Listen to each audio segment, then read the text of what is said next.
Put it in a piece. The trans business across Europe is astonishing. I had a paper some months back where I looked at some of the royal families of Europe going back over the last 100 years. Yes. Yes. And you can, they jump out at you. The male qualities, they are actually comical. I mean, isn't that, but it's amazing, isn't it? I mean, the royal families of Europe are full of, trannies, basically. Trans people, transsexual. I mean, that's kind of mind-blowing, right? Really? It is. Now, you could imagine that would have been feasible in the old days, before the use of photographs and video and all of that, where the people wouldn't get to see them very often. And when they did, they wouldn't get much chance to study them. Yeah. And when the camera became available and video and film footage became available, we had a brief window where we could see them in the raw, if you like.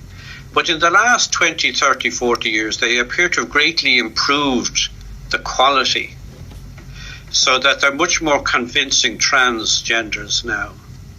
Yeah. And of course, they carry out more surgery on them now. I would recommend, if you're interested, to go out and check some of the junior members of the British royal family. Oh, yeah. The ones who are around 5, 6, 7, 8. They are just like little boys, Yeah.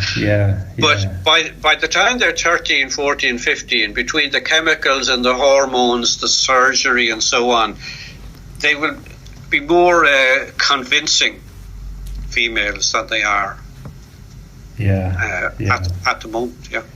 Yeah, it's just such a strange thing to do, for just normal people like us. We just think, why would anybody want to change their gender or pull out, try to do this deception?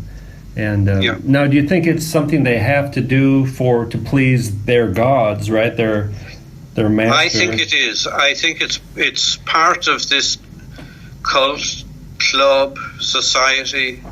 Mrs. Thatcher made a famous remark years back. She was one, and she spoke about a certain person who was getting above a station, and she was saying, he is not one of us. Mm. And, at the time you would tend to think, well, they're speaking only of the power elite.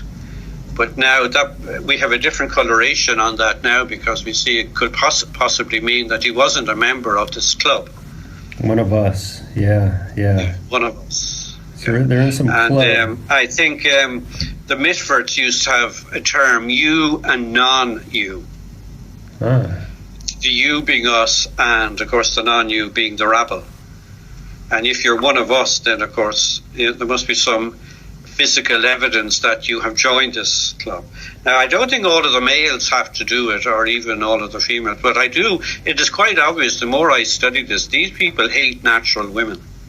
Yeah. They hate natural childbirth, they hate natural marriage, they hate natural families. Yes. Is that their hatred of humanity in general, or what is that all Well, about? it seems to be whether Satan hates women more than men, and this is carried through, or whether it's part of a general strategy that they are following to wipe out the family, separate sex and marriage, separate the rearing of children from their parents, so that the state raises and brainwashes the child, and where generation takes place without the uterus, because the striking feature of an androgyne is the thing you can't see. They don't have a uterus. Great point. But they always pretend like they do. Pardon? The fake pregnant bellies. They have fake pregnant bellies. Yeah, the fake pregnancy. But this is what they all have in common. The men who are men don't have a uterus, and the women who are actually men don't. Yes. So you see, Satan hates this, because that's the means by which the Lord brought Christ into the world and caused the defeat of Satan.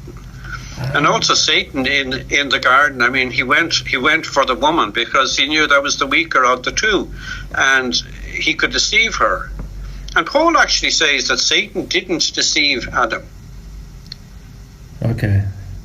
Adam rebelled. You see, Adam had this amazingly beautiful partner, the most beautiful woman who ever lived.